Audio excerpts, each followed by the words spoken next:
can't buy. It resides between my eyes. Walked through the fire, came out better on the other side. See, life's like a beach if you're fun to sailing right now. I'm feeling like 100 grand. You are listening to Inspired Insider with your host, Dr. Jeremy Weisz.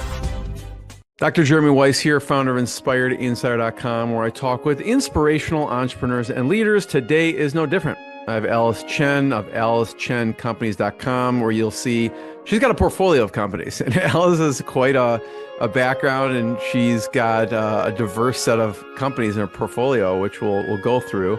Alice, I always like to, before I formally introduce you, I always like to point out other episodes of the podcast people should check out. You know, since this is going to go on is Inspired Insider, also Rising Entrepreneurs, where we feature top EO members. Some of the top EO members I've had on the podcast include Mark Beelan, where he talked about driving digital dominance. He's got an agency. I also had on Mike Maddock. He talked about kind of innovation and conquering business plateaus. And that was a great episode. Also, Michael Attias was a SaaS company, CaterZen, a SaaS company, Alice, for restaurants to offer catering, you know, and that was a great one. There's many more on InspiredInsider.com, and check it out. This episode is brought to you by Rise25. At Rise25, we help businesses give to and connect their dream relationships and partnerships. We do that in two ways. One, we're an easy button for a company to launch and run a podcast. We do the strategy, accountability, and the full execution and production behind the scenes. Number two, we're also an easy button for a company's gifting. So we make gifting and staying top of mind to your best clients, partners, prospects, even staff very easy. You just give us the addresses and we do everything else. Everything's branded to your company. Else we call ourselves the magic elves that run in the background to make it stress-free as possible for companies to build amazing relationships so they can focus on running their business. And for me, over the past decade, the number one thing for me is relationships. And I found no better way over 10 years plus to feature the people I admire on my podcast and also send them sweet treats in the mail. So you can go to rise25.com or email us at support@rise25.com. I am excited to introduce Alice Chen. She's an investor, private equity fund manager, and much more. And over the past 15 years, she's founded, scaled, and successfully exited multiple businesses, we could say across international trade, financial services, consumer products, technology, and investment fund management. She's been featured in major publications like the Wall Street Journal, Forbes, Canadian Business, LA Times, and Success Magazine. She, like my business partner, John Corcoran, was a practicing attorney. And I guess John calls himself a recovering attorney, but she transitioned from practicing as a mergers and acquisitions and securities attorney and parlayed her skill set into investing across, allocating capital across private equity, venture capital, tax advantage strategies, and public equity. She's a partner at Pender Hastings Capital, which is a private equity firm specializing in niche, high return land development investments in the U.S. and Canada. I had to get all that in because it's impressive, Alice, but thanks for joining me. Well, thank you for having me. What's interesting is I want you to talk about, Pender Hastings and what you do. And there's a couple key things that you point out when I've done my research is one, you talk about there's a big moat, right? There's actually a big barrier to entry, which is always good in a business. And also, you plan for the exit from the get-go. So those are two things that are kind of music to my ears with what you're doing. Yes. So talk about Pender Hastings Capital and what you do, and I'm going to pull up your site as we talk. Sure. Yeah. And thanks for doing research. I love that I was your workout companion in the past week. So clearly you've done your homework. So as you said, I'm a partner at Pender Hastings Capital. We are a real estate private equity firm. We have strategies in both Canada and in the US. So as a private equity firm, what we're looking for are big problems to solve, right? Big problems to solve with capital as well as strategy.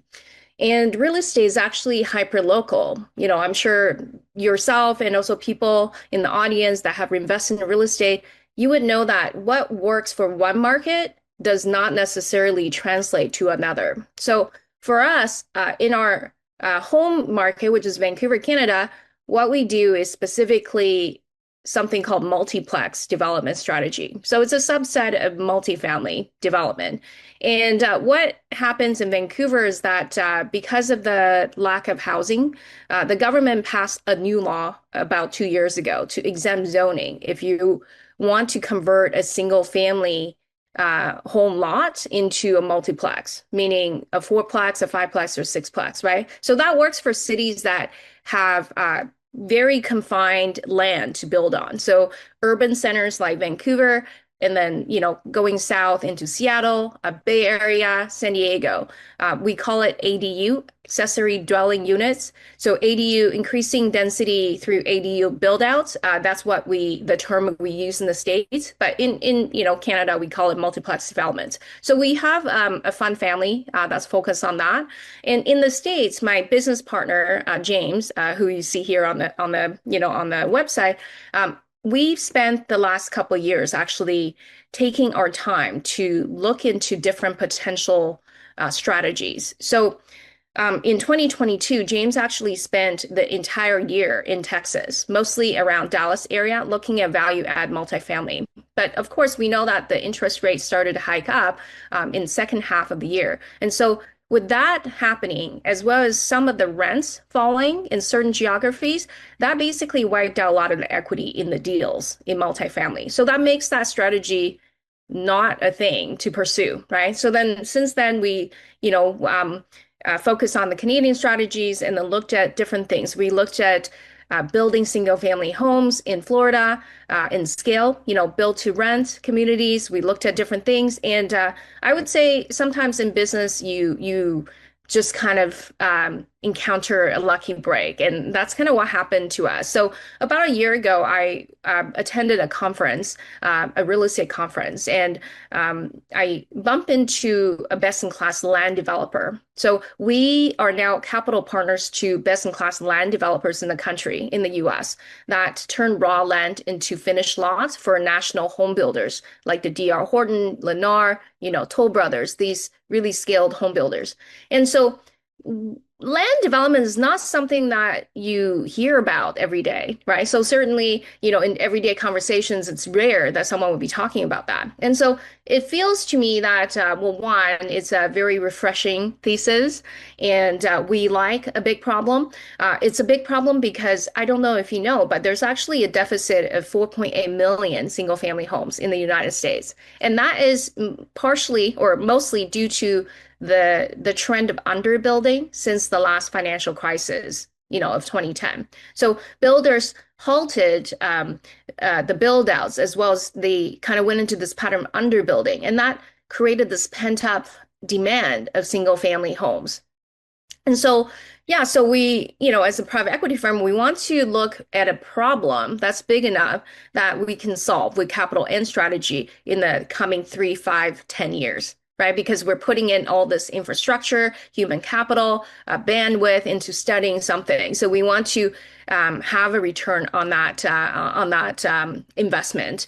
And so that's why we decided to focus on land development. And I'll talk about the moat as well as the built-in exit. So why is there a moat? Well, it's because, one, it's hard to break into that industry. So typically people become land developers because they are from construction background, or maybe they are in some type of development projects, and they just started to do a lot of land development and notice that they have an advantage in that, right? So due to their team, due to their skill set or temperament, relationships, they then find themselves wanting to really focus on that. So our best-in-class land development operating partners have very long-standing relationships with these national home builders. So D.R. Horton, it's a very interesting company, $35 billion annual revenue company, backed by Warren Buffett, for example. It's a public company, a multi-billion-dollar market cap company.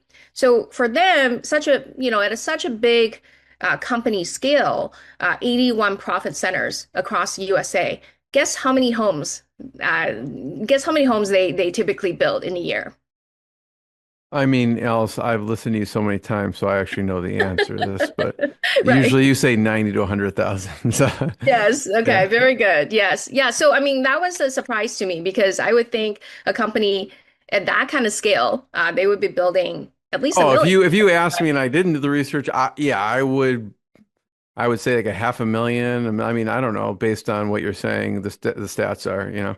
There you go. Yeah. So we're talking about all these home builders needing paths to build their homes. And the reason why they don't like to do the land development themselves is because ownership of land, while you do entitlements or while you do horizontal developments, that actually shows up, the ownership of land shows up as a liability on your balance sheet. So they tend to want to outsource this part to third parties. So yeah, so that's why we saw this opportunity. It's a very tight-knit group of people that just focus on land development, pure play land development, where they, buy, let's say they buy an entitled piece of land from a home builder at $30,000 a lot, and then they sell it back to the home builder at $70,000 a lot once they put in the roads and infrastructure, right? So such a thing is called horizontal development. Yeah, so it's I'm where curious, when you were at the conference, right? Someone's speaking. You could have I'm sure there were a lot of people at the conference that didn't do anything with the information, right? And you actually saw, what did you see in that short period of time that the person was talking that you're like, I think this is our next big thing? Well, I mean, that's kind of the secret sauce of being in the investment business, right? You're constantly scouting for something that's different, something that has alpha, right? So for me, well, one, I've never heard of it. So I'm intrigued about something that I didn't know. So that kind of piqued my interest and, I felt this urge to learn more about it. And with this person that I met at a conference seems to have done really well doing this. And so the more we dug into it, it took us about 8 months of operator due diligence. Like we began a dialogue with this party. And we met every 2 weeks or so, literally with no kind of business in mind and just got to know each other, got to know the business. The more we learned about it, the more we're like, wow, like this is real estate's best kept secret. How come we didn't know about it, right? And I mean, there's incentive for people in this field not to talk too much about it because they want the business to themselves.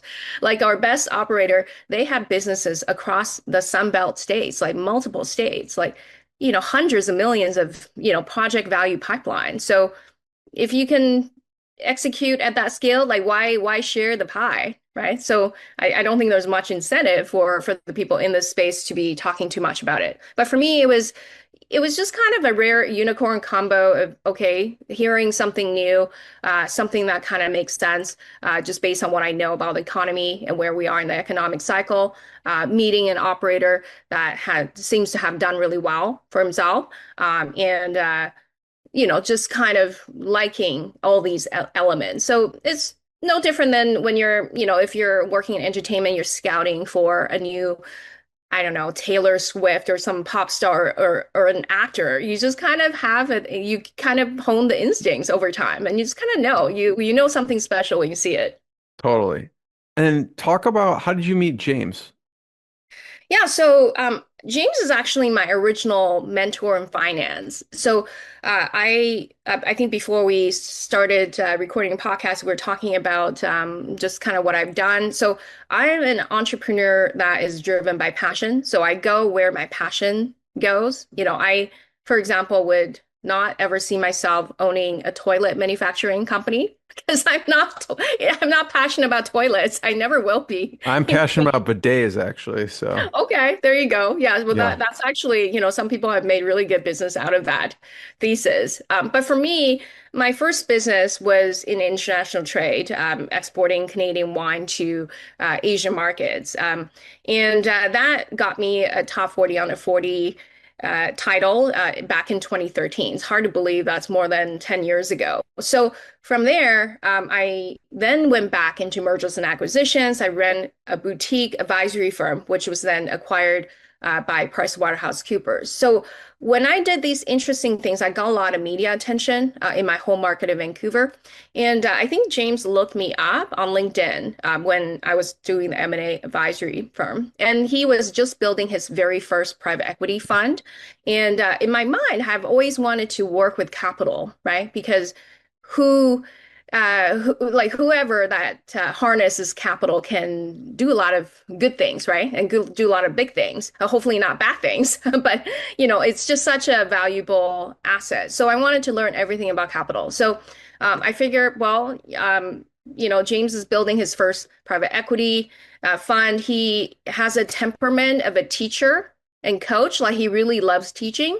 And so he said, okay, well, this is what I'm doing. I'd love to teach you everything about private equity. So I was a very willing and again, lucky student to have come upon my teacher. So I invested as his early investor in his fund, did really well, went on to kind of cut my teeth, fundraising. Was that fund in real estate as well?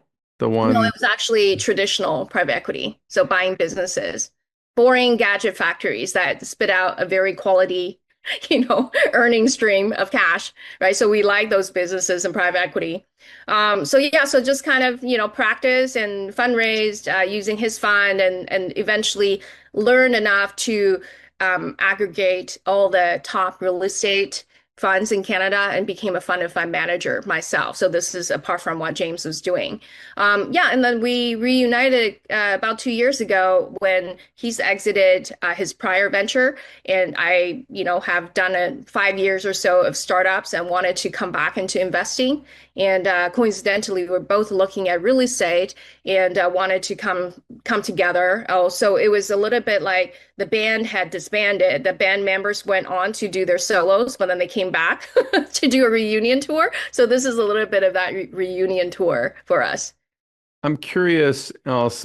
So you're like, okay, let's start Pender Hastings Capital. We have a thesis. We have what you call is real estate's best kept secret. That should be a tagline on the on your webpage there on Pender Hastings. But how do you decide how much money capital to raise, and then also I don't know how many different funds you have to raise, throughout? Yeah, those are great questions. So one, it took us a long time to decide on a strategy because we took it very seriously, right? We didn't want to just become yet another multifamily value add strategy fund manager. So we were looking for something different. And I just explained how we got there. And so we wanted to raise a fund that can accommodate our thesis in a way that's maximizing capital return by minimizing risk. So the difference between a syndication and a fund is that a syndication is typically a singular asset and a fund is typically multiple assets, but in the same thesis. So how much goes into a fund, whether a fund is 5 million, 15 million, which is our kind of ceiling, or 500 million, it depends on a variety of factors. So for us, each project that we invest in are typically requiring about $2 million of investor equity. So if you think about a $10 million land development deal, horizontal development deal, that builds 500 homes, for example. So typically in that capital stack, 75% comes from the debt. It's a loan, acquisition and development loan. And then there's a portion, the remainder of the 25%, a portion of that actually comes from the home builder themselves. They have a deposit of 10 to 20% of the ultimate sale price or buyback price that they have to pay like throughout the project length. So in the 2 years that the project's underway, you have a takedown schedule you got to follow. So every 50 lots delivered, you pay down a little bit more towards that deposit. So our fund actually funds the rest, which is called investor equity. So because on average, we are typically looking at, the projects needing about anywhere from 2 million to 8 million of investor equity. So if we are a fund, we want to diversify our risk by investing in multiple projects. Let's say in a $15 million fund, we're looking at investing 4 to 6 projects, then then you just kind of work backwards to decide what is an appropriate amount. And also you want to maybe do a smaller fund one. And then once you prove out the concept, you can then go to a fund two. Maybe fund two would be 30 million or 50 million, right? So there's different, it's an art, it's a science, but it's more of an art, I find.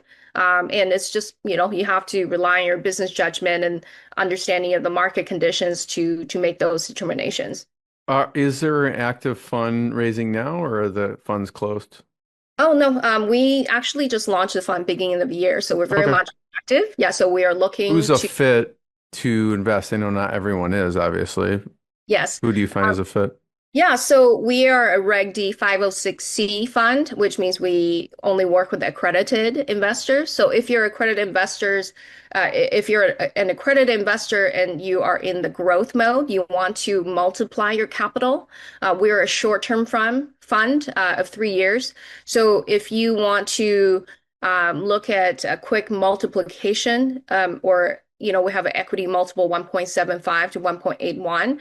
And I'll explain what that means in a sec. You want to see kind of this fast-paced growth of your capital, then we are for you. So we don't do distributions right away because we are deploying your capital into these projects and then we exit to the home builders. But because your capital is tied up in the project, you can expect a higher return. So we are, looking at a targeted 25 to 27% annual return, and it would be 3 years. So that's why a 1.75 equity multiple means if you invested 100,000 with us into the fund, 3 years later, you can expect to to see 175,000 back. So that's the terminology. And then obviously accredited investor, someone who wants to growth mode, and is there a minimum amount that Yes. someone needs to invest? Yes, yeah. So it would be 100,000. Got it. And then, I guess the question around um, general like hiring.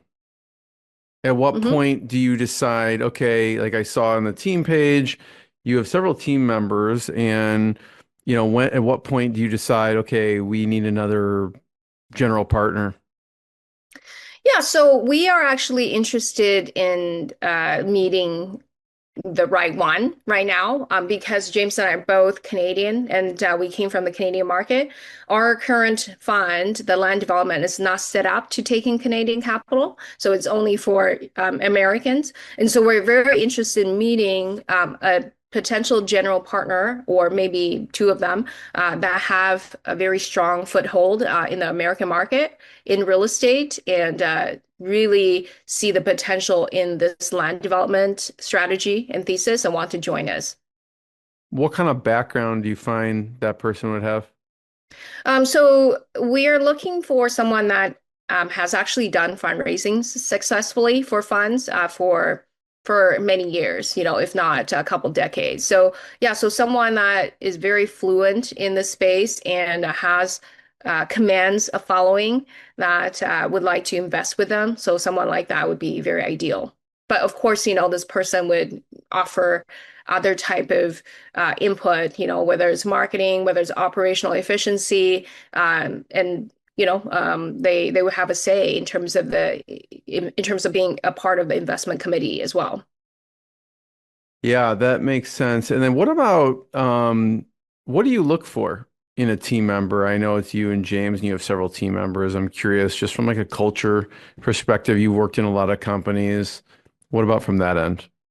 I think we're looking for someone that is open-minded and very keen to learn, because a lot of the success that you find investing has to do with understanding patterns and understanding the economy and macroeconomic factors. So we want someone that is a very open-minded learner in terms of their disposition.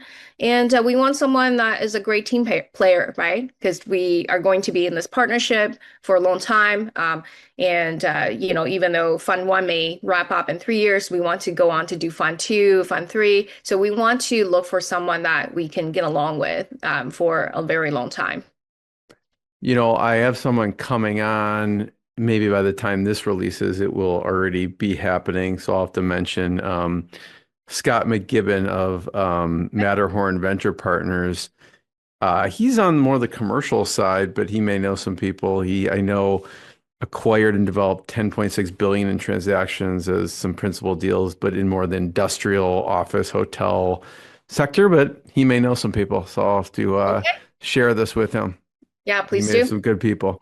I want to talk about, it's really interesting, your portfolio companies a little bit because they just span the gamut, right? Even from a tequila seltzer, okay? So, and a family office software, and the wine company. Talk about the tequila seltzer for a second.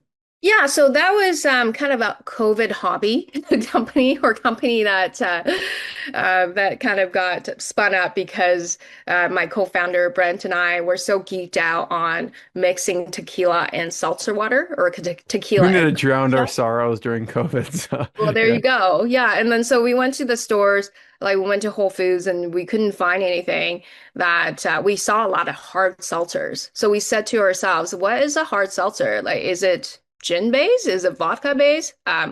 What is going on, right? So we realized that a hard seltzer is actually made from malt, and malt is actually kind of a leftover ingredient. Once you've done making the beer, you have leftover ingredients. So brilliant marketing play where they reposition something that's basically of no value into the basis of a new, completely brand new category. So we're so geeked out in tequila. And if you're going to drink tequila, I'm sure you're probably the same. Like for me, if I'm going to enjoy tequila, I wouldn't just drink anything. I would drink something of quality.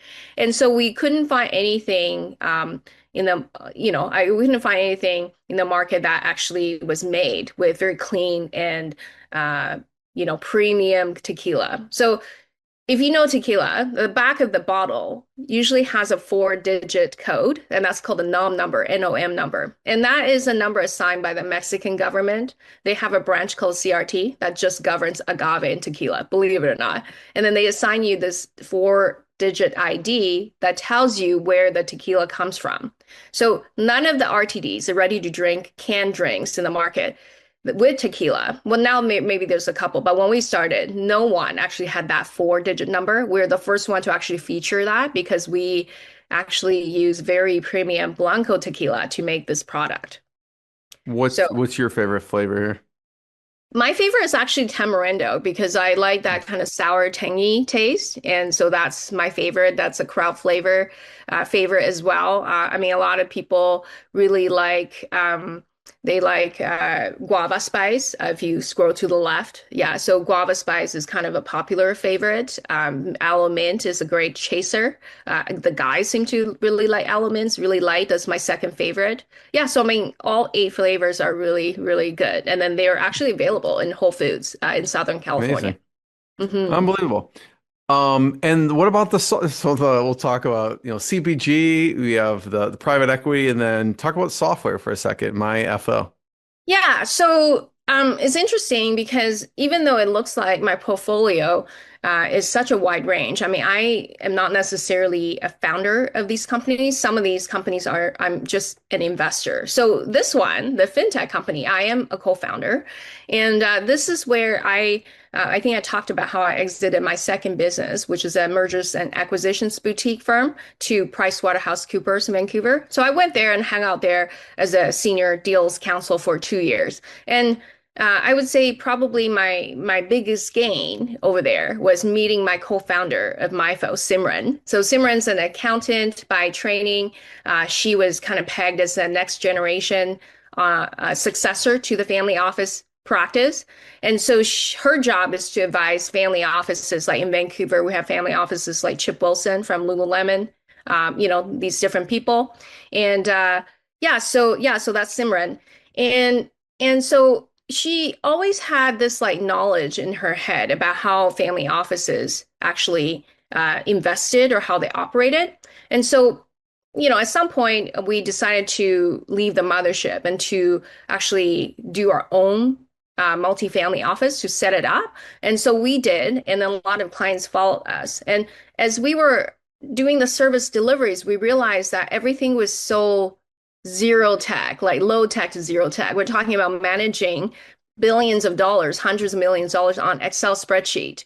And we're always dealing with lacking a document here, lacking a document there, so none of that was actually technology forward. So we decided to actually build everything and kind of transform the IP that Simran has on Family Office into a software. And so that was the beginning of MyFo. I have since operationally exited MyFo as a co-founder, but the team is doing great. I'm really proud of my co-founder and the team. It sounds like too, there's advisors of family offices that use the software too. Correct. Yeah. So not only do they license the software to family offices, they also license software to advisory firms. I'm wondering, yeah, it's fascinating. And I encourage people, anyone who's interested, where we're at, if you are listening, we're at AliceChenCompanies.com.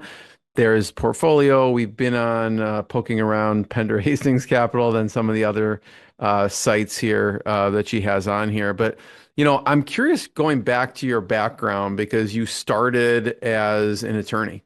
And I'm wondering, what you saw some of the mistakes people were making in the M&A space, because I'm sure you saw a lot of different things throughout your early career too.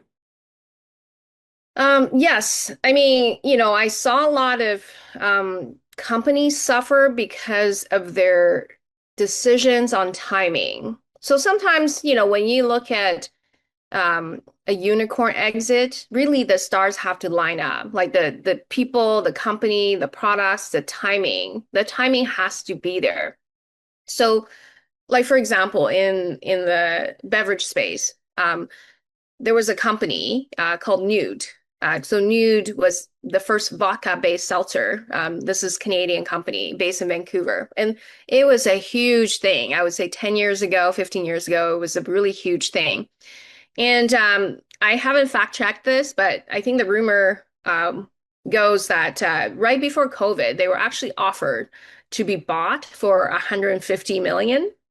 And they turned it down because they were at their peak, and then they wanted to see how much more they can grow the brand and shoot for that much bigger exit. Maybe the offer, I have no idea. This is not disclosed. But let's say if the offer to buy was 150 million, maybe they thought was too low. So they turned it down. So then years later, they eventually sold, but they only sold for about 10 or 11 million, and mostly to pay for debt, So, and the shareholders, the equity shareholders, actually, the investors didn't make any money on this deal. And so I think in a lot of the ventures, and this is what I've seen as a lawyer, what I've seen as a founder as well. It's, well, one, you have to have the right market. Another thing you'd have to have is the right team, the right partners. And then you have to have right timing. So if you're the right product but wrong time, it's not going to work, right? Because seltzer water is not a new thing. Like we've had that like 30, 40 years ago. There's some brands that I'm sure you've seen in the stores, but they didn't pop because it wasn't right time. Like recently, this functional beverage brand Poppy exited for $1 billion, right? So I would say, how much do they exit for? I think $1 billion, I'm pretty sure. Yeah. So that would be an example of, okay, the right kind of product for the right kind of market at the right time. But you can't really engineer that.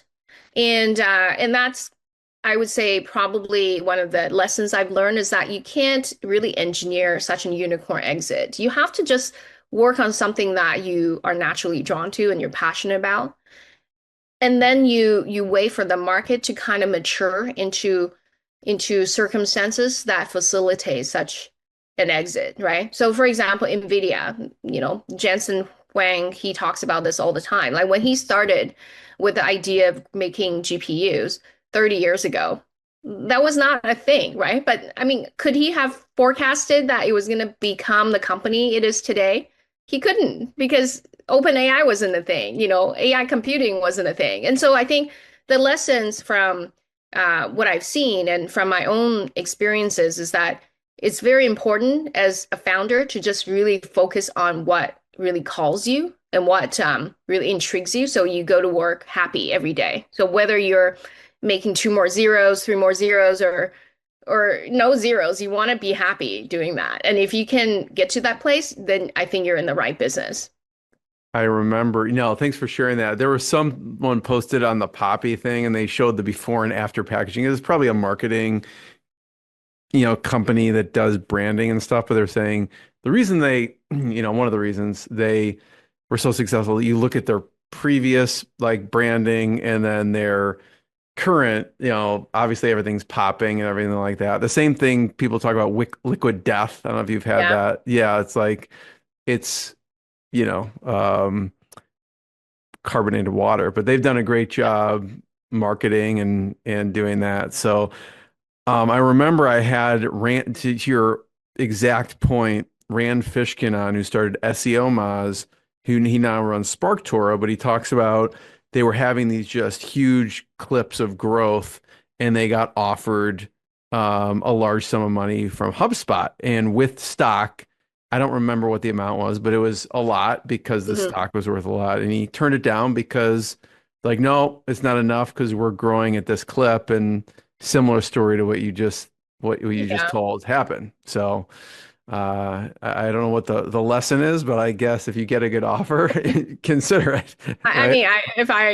mean, if I were the person getting off, I would take it. Yeah. I do want to talk. First of all, thanks for sharing that. I do want to talk about something as near and dear to my heart and yours, which is health. Okay, Mhm. because like all this stuff, I feel like isn't possible unless we're feeling good, we're healthy, we're vibrant, and we can have the energy to do this. And I'd love to hear you have a cool morning routine. If you can talk a little bit about that. Yes. Yeah, so I'm totally with you. I think, if you have a good foundation, a really calm nervous system, that's really the source of all good decision makings, right? So I do a lot. I invest a lot. I do a lot. I invest a lot of time and money on making sure I'm always in a very good state. So I have a morning routine that's evolving, and I actually keep a score sheet. I'm looking at it right now. So every morning I wake up with a gratitude practice. So three things I'm grateful for. Could be super simple things, but it's just a good way to start tuning your brain's frequency. And then I do a second thing, which is called lofty questions. So this is an exercise to transform your identity. So for example, if I want to, um, I don't know, lift heavier weights, in the next couple months, but I'm not yet at that level, I would say to myself, or ask myself this lofty question, like, why am I such a badass weightlifter? So you can design these questions. They're meant to trick your brain into believing that you're the next version of yourself. So it's an identity transformation exercise. It actually works really well. And then I have been doing, this is just in the last couple of weeks, I kind of activated a new coach and she has a hypnotherapy background. So she gave me something called light shield meditation. So it's a meditation that's only 3 minutes. And I do it and basically visualize a shield of light. And that helps me create an energetic boundary between myself and the person or the situation I'm interacting with, and so it keeps me grounded. So you're not rattled, right? And then I have a device called Lumen. So Lumen device actually measures carb versus fat burn, and so I do it first in the morning before I have anything, before I eat anything, and that gives me a sense of really how much carb I'm eating, right? So unfortunately, I have a bad habit at night of eating ice cream while watching Netflix. And so typically I wake up a lumen score of 3, which is middle of the road. Like if I wake up at 5, that's a complete carb burn. Then I know that I really screwed up my diet, right? But if I wake up with 1 or 2 fat burn, I know I'm in a good shape. So it helps me measure and also moderate my eating habits. And then I have some sort of movement. So I work out with a trainer on Zoom twice a week. I go to the gym and work out with a trainer there, lifting heavier weights. Another time during the week, I would do yoga classes or go for a hike with my dog or do some, stretching or yoga on my own. So I try to do some sort of movement because I think we are always, as entrepreneurs and investors, we're always in our head. It's important to kind of get grounded into your body body. So movement is very important. And then usually when I'm getting ready, like when I'm in the shower, when I'm getting ready, I listen to a podcast of some sort, right? And that just helps me again tune my brain frequency. And then before I start work at my desk, I typically will take 3, 5 minutes to really focus, figure out, write down like the three things I must accomplish that day that would move the needle. And I do it at the beginning of the week as well to figure out my weekly priority. Yeah, so all of that. What do you have a specific diet or vitamin regimen that you follow? I take a lot of supplements and I'm always experimenting. So right now my regimen has to do with maintaining and optimize gut health. Like it's taken me a couple of years to actually get to that optimized level of gut health. So I take three different kinds of probiotics. I kind of rotate, and sometimes I'll take two brands at the same time. I have different adaptogenic supplements I take for focus. There's one actually promotes oxytocin, so I can sometimes I take it before networking function, Mm. so you like more people that you meet, and you can take relaxing ones too. Like I have one called Calm, right? And I typically don't have sleep problems. Yeah. I sleep pretty That's a well. popular one. I've seen that. Yeah. Yeah, you've seen that. Okay. Oh, Yeah. yeah. And first persons, I really We am a have the big fan. gummies at our house, the Calm gummies. Oh, Like, okay. yeah. Yes, yes, yeah. So yeah, so I take a lot of those. I take magnesium. I take a greens gummies right now. It's called Groons. So it's basically all kinds of vitamins and minerals in one. I probably take too many. I'm taking creatine gummies. I think my body, I've been treating it like a lab. I do like the creatine gummies, but I then got the naked creatine, which is just the powder, and I put it Okay. in cereal. Like I like the Magic Spoon cereal or Yes, the yeah, I love that. Three Wishes cereal, which is kind of a grain-free version. So Oh, okay. those are good ones. No, this is very interesting. What about from a protein perspective? What do you do?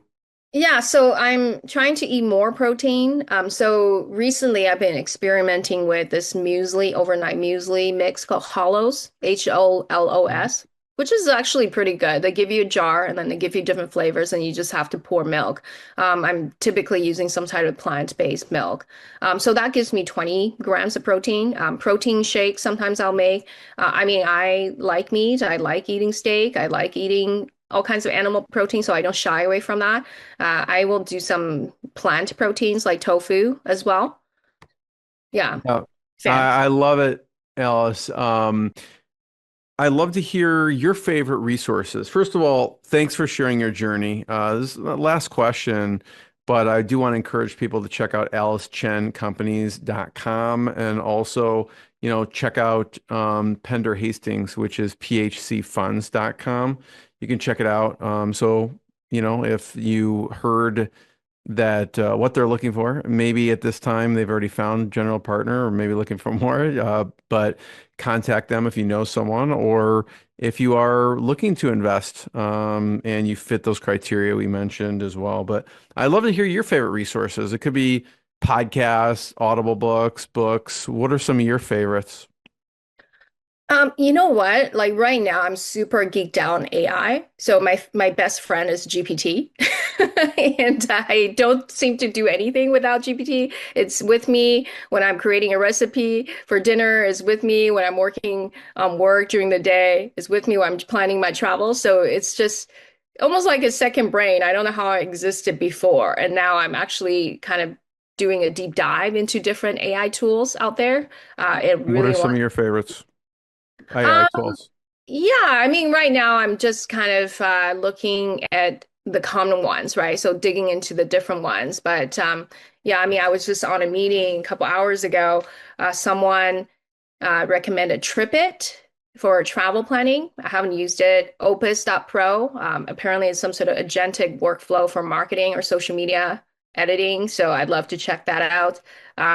Yeah, I think there's a lot out there, and there's definitely a lot of opportunities in AI. So I'm definitely very geeked out and working with it every day. And you mentioned podcasts. You listen to podcasts a lot. What are some of your favorites? So right now I'm studying from this author. His name is David Guillaume. So he's actually I know David. Oh, Yeah. you know David? He's a Oh, teacher yeah. at Kabbalah. Yeah. Oh, yeah. So Yeah. He started Mary Ruth, yes, organic. Mary Ruth Organics, and highly Yeah, unicorn successful company. Yeah. company. But yeah, I know he's big into Kabbalah and teaches. I mean, I don't know how many, like when I met him, he said that, but he's got a huge following on the Yes. Kabbalah front. Yes. Yeah. So, and on the business front too. So, yeah. So I've been listening to his podcast last couple months every morning, and so I feel I know him too. And I'm a student of Masterclass app and Mind Valley. So big fan of Vishen, who's the founder of Mind Valley. He curates really amazing events with different authors on there. Yeah, I'm just always, looking for great podcast. And yeah, and thank you for this opportunity. I'll be sure to tune in too. I love it. Alice, thank you. Everyone, check out AliceChenCompanies.com to learn more, and we'll see everyone next time. Alice, thanks so much. Thank you. What I got, you can't buy. It resides between my eyes. Walked through the fire, came out better on the other side. See, life's like a beach if you find the sand. And right now, I'm feeling like 100 grand.